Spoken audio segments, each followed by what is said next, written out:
pa din sa wikipedia.org. Saint Ignatius of Antioch first used the term Catholic. Unsa pa no? Kinsa una-una nga ng Catholic Church? Si Saint Ignatius of Antioch. Oh, first used the term Catholic Church, literally meaning universal church, in his letter to the Smyrnians around 107 AD. Sa ato pa, si Ignatius di ay mga kapatid ag nagalangalan ng Catholic Church, wa gyud kalibutan si Kristo, mo nang naa nga si Kristo di membro sa inyong simbahan nga Catholic. Wa gyud na ilhin ni Kristo ba kanang inyong pundok. Igo ra gyud mas pagpangangkon.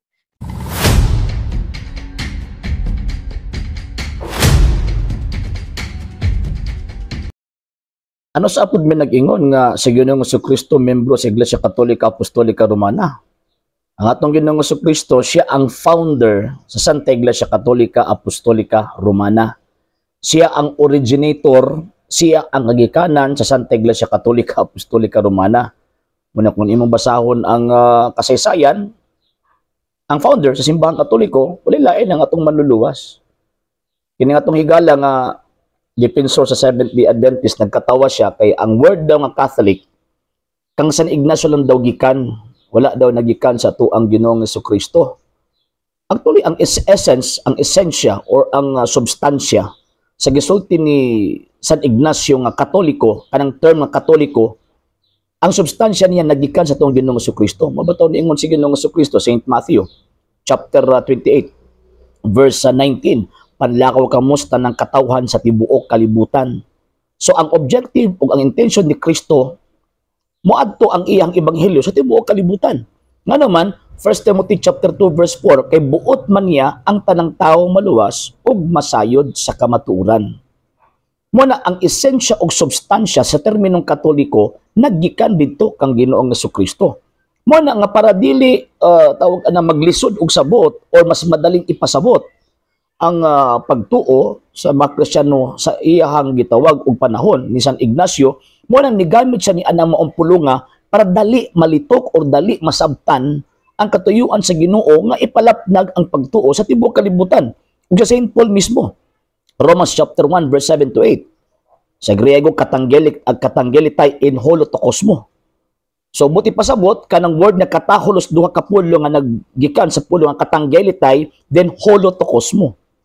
So, buti pasabot ka ng word na Catholic, gilitok na San Ignacio, dili tungod kay gilitok niya, kay gusto lang niyang litokon, kundi gilitok niya tungod sa hinungdan nga naa kinukoneksyon sa pagtuo nga iyang nadawat gikan pa sa mga apostol. And remember, namatay si San Ignacio 107 AD and at the same time, martir pa yun.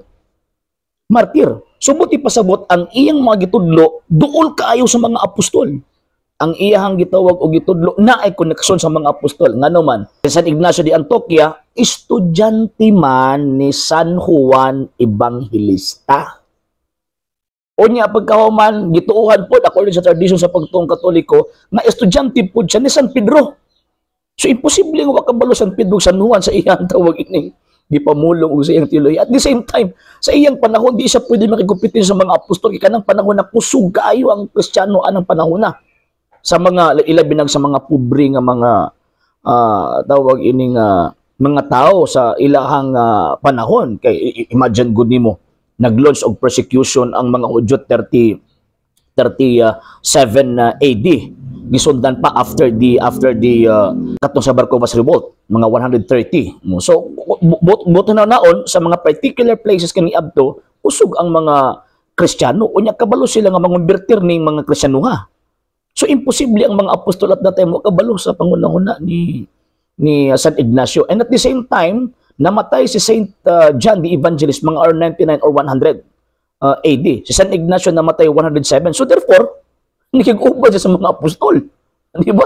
Nakig-uban siya sa mga apostol. So, manang mituomi, nga naman kay, kana manggod sila, nga mga church fathers, isa na din na si San Ignacio de Antioquia, o St. Ignatius of Antioch, muna sila ang nag-preserve sa mga pulo nga gilitok sa mga apostol o kada mga buhat sa mga apostol nga wa masulat sa balaang kasulatan.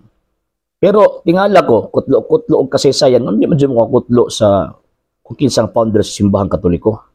Hadlok mo nga mapangka mo, history gani dinhi kutlo Wikipedia gani ha. Hadlok mo mapangka mo nga tawag ining namutbot mo sa mga tao. At the same time, nagkatawa mo kay ang word nga Catholic, nagikan lang kuno sa 2nd century. particularly mga 106, 107 sa letter of Saint Ignacio of Antioch dito sa Smyrna.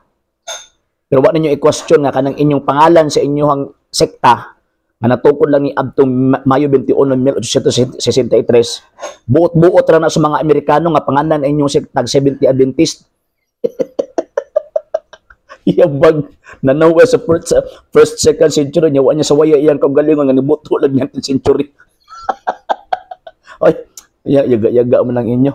So, biyain ninyo ng punduka kay mga yabag buda.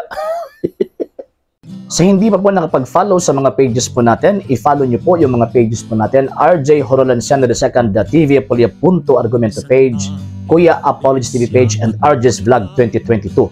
And pwede rin po kayo mag-send po dyan ng Facebook stars. And also, sa atin po mga channels, sa hindi po nakapag-subscribe, i-subscribe po ninyo yung mga channels natin, The Lay Catholic, Apologies International Official, RJ Sano II TV, Kuya Apologies TV, and Barrio Kawayan Religious Forum. And pwede rin po kayo mag-send po dyan ng super sticker, super chats, and super thanks. And maraming salamat po sa mga kapatid at mga Katoliko na ulis pong tumutulong sa programa po natin. Maraming salamat po. Nang dahil po sa tulong at suporta po ninyo, ang programa po ito, until now, andito pa rin po sa social media.